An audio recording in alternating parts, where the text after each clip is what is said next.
Today, I wanted to show you guys our storage solution for underneath the cabinets. So we had a lot of wasted storage space up here in the top. You know, if we want to drive the bus, you can't just stack things all the way up. That's going to be a problem. It's going to be falling into the doors.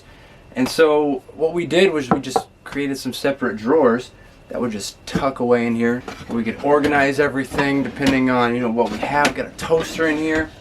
And I want to show you guys how I made these, and you need no experience. I have like no woodworking experience. These are super simple drawers, and I'm going to show you how to make those today.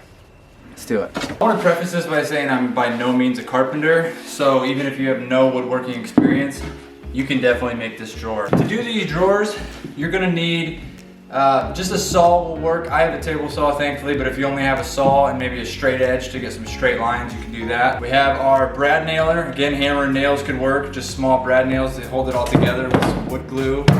Some plastic wood. I have two kinds, either natural or white. Tape measure. Sander. I have an orbital sander. Some sandpaper. And then I am going to wear a mask. So these joins that we did were really simple. Just some 1/2-inch plywood with some glue and brad nails, and these things are nice and sturdy. I did 1/2 inch all the way around. You can go 3/4 inch on the bottom if you want to give it even sturdier drawer.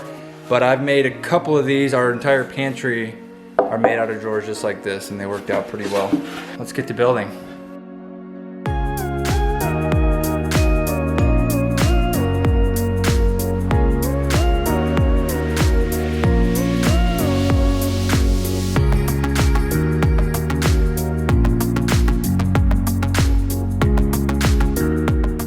We did all our batch cutting.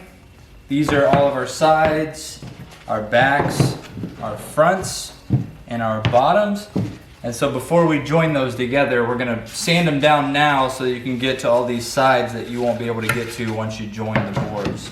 I'm also gonna cut some notches in these fronts. I probably need to do that before I start sanding because that edge is gonna have to be sanded as well.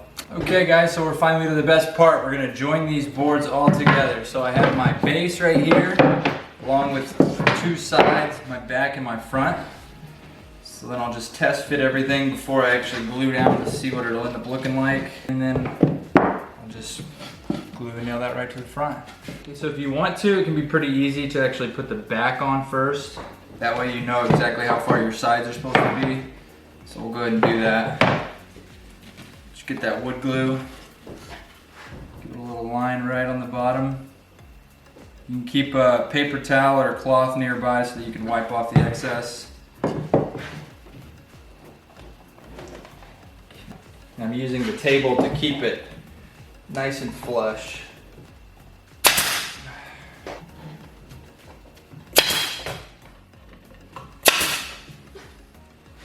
Okay. So there we go, our back is on, and that'll give us a nice base to put our sides on.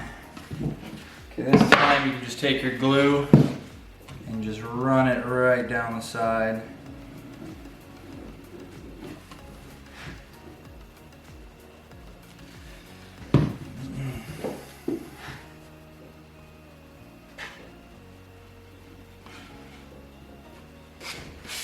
Okay.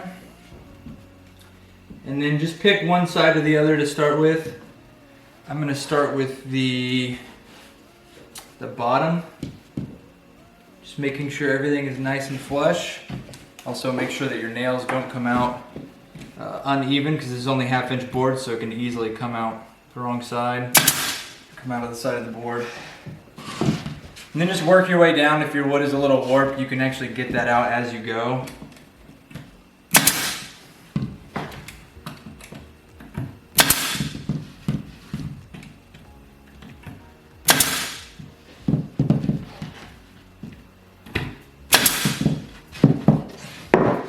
I don't have a set number of nails, I just do as many as I feel I need to keep it straight. Make sure that that glue adheres. The glue is really going to be doing the work here. The nails are just holding that glue until it dries. There we have our next step. Looking pretty good so far.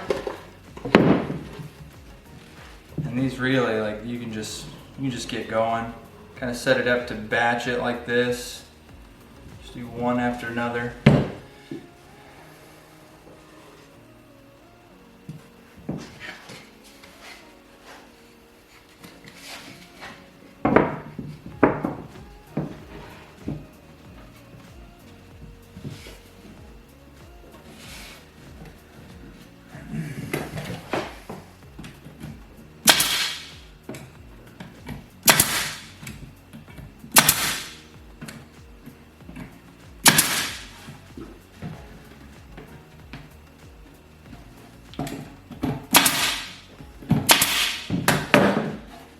Okay, really good so far. There, so we got a nice box. Thing's already super sturdy. Obviously that glue is going to take a little bit to dry. These are for some interior drawers, so this is just going to be my front as well. Just going to go right on there. Just wanted to show you kind of a close-up of some of these joins here, just how simple they are. Obviously these aren't going to be the highest quality, but they are going to be really durable and they're going to last. And then I'll show you too, to do this here, I use my jigsaw, but to make sure they're all the same, I didn't have to keep measuring. I kind of created a little jig and then put it up to each piece of wood, traced it out, and then cut it out. Just an easy way to make sure each one of them are going to stay the same. So I wanted to say I did do a couple more things just to spruce these up a little bit. I routed all these edges and I used that wood filler that I was showing you on all these holes, just so you can't see them. So if you want to paint them or stain them or whatever else you might want to do, those holes will kind of disappear. Let me know what you think, and let me know if you try to do this too. I definitely want to see some people's results if they give this a shot. I think anybody can do it. You don't need any experience, so just give it a go. Don't forget to like the video, comment if you've got something to say, and make sure you guys subscribe. Alright, thanks guys, until next time.